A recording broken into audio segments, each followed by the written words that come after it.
بسم اللہ الرحمن الرحیم۔ معزز خواتین و حضرات، بدفعلی کرنے والا انسان دراصل فطرت کی مخالفت کرتا ہے۔ اب اس کی آخرت میں سزا کیا ہے؟ یہ ہے ہمارے آج کے حدیث کے سبق کا موضوع۔ مشکوٰۃ المصابیح کتاب الحدود 3585ویں حدیث کتاب میں اور 31ویں ہے باب میں۔ حدیث مبارکہ کے الفاظ یہ ہیں: وعنہ ان رسول اللہ صلی اللہ علیہ وسلم قال لا ينظر اللہ عز وجل الى رجل اتى رجلا او امرأة في دبرها، رواہ الترمذی وقال هذا حدیث حسن غریب۔ معزز خواتین و حضرات، آپ نے سماعت فرمایا کہ یہ روایت سنن ترمذی میں ہے۔ تفصیلی حوالہ آپ کی خدمت میں رکھ رہا ہوں۔ سنن ترمذی کتاب الرضاع 12واں باب ہے، باب ما جاء فی کراہیت اتیان النساء فی ادبارہن، 1165ویں حدیث ہے، اور یہی حدیث ہمیں سنن ترمذی میں ہی 2980ویں مل جائے گی، سنن ابی داؤد میں 2164ویں مل جائے گی۔ حدیث کم از کم حسن درجے کی ہے۔ محدث العصر شیخ البانی رحمہ اللہ نے اس کو حسن قرار دیا۔ ترجمہ اس حدیث کا یوں بنتا ہے کہ سیدنا عبداللہ بن عباس رضی اللہ تعالیٰ عنہ ہی سے روایت ہے۔ وہ بیان فرماتے ہیں کہ آقا علیہ الصلوۃ والسلام نے ارشاد فرمایا، اللہ تعالیٰ ایسے شخص کی طرف نظر رحمت سے نہیں دیکھتا جو کسی مرد یا عورت سے اس کی پیٹھ میں بدفعلی کرتا ہے۔ معزز خواتین و حضرات، یہاں پر اس حدیث کے حوالے سے بہت کچھ کہا جا سکتا ہے۔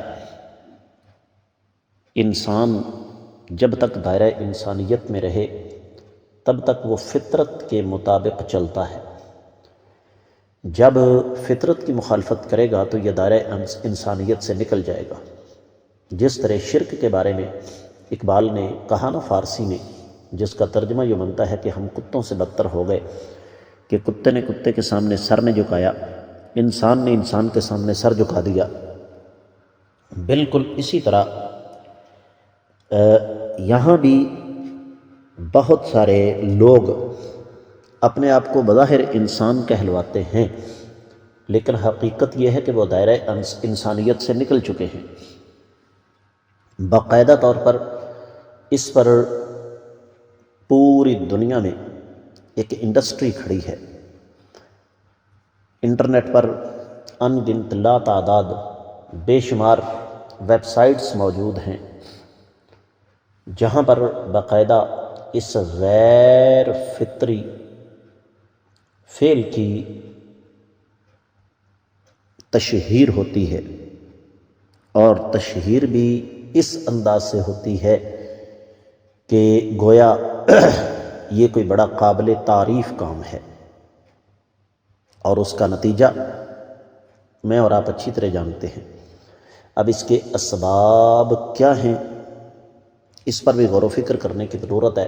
جب ہم اپنا ماحول ٹھیک نہیں کریں گے، بے حیائی کے سلسلوں کو بند نہیں کریں گے، اور دوسری طرف اپنے بچوں کی شادیاں بر وقت نہیں کریں گے، تو پھر اس قسم کی بیماریاں معاشرے کے اندر پھیلیں گی۔ جب عرب معاشرے کی طرح حق مہر اتنا زیادہ ہو جائے گا، جب شادی ناممکن یا بہت زیادہ مشکل ہوگی، تو یہی حال ہوگا۔ امید ہے کہ انشاءاللہ آپ کو سمجھ آ گئی ہوگی۔ اب یہاں پر ایک اور چیز قابل غور ہے کہ اللہ تعالیٰ ایسے شخص کی طرف نظر رحمت سے نہیں دیکھیں گے۔ اس میں قابل غور بات ہے کہ کیا اس نظر رحمت کا تعلق صرف آخرت کے ساتھ ہے یا دنیا کے ساتھ بھی ہے؟ اس میں اگرچہ اہل علم کا اختلاف ہے، لیکن بظاہر یہی معلوم ہوتا ہے کہ یہ اس کا تعلق دنیا اور آخرت کے دونوں کے ساتھ ہے۔ اللہ تعالیٰ ہمارے حال پر رحم فرمائے۔ خواتین کی طرف سے سوالات آتے ہیں کہ جب سے شادی ہوئی ہے مرد نے آج تک صحیح راستہ اختیار کیا ہی نہیں۔ بدبخت کو سمجھایا جاتا ہے تو وہ کہتا ہے جی اللہ نے اولاد دینی ہوگی تو اسی راستے سے دے دے گا۔ یہاں سے اندازہ کیجیے ہم کس حد تک گر چکے ہیں۔ اللہ ہمارے حال پر رحم فرمائے۔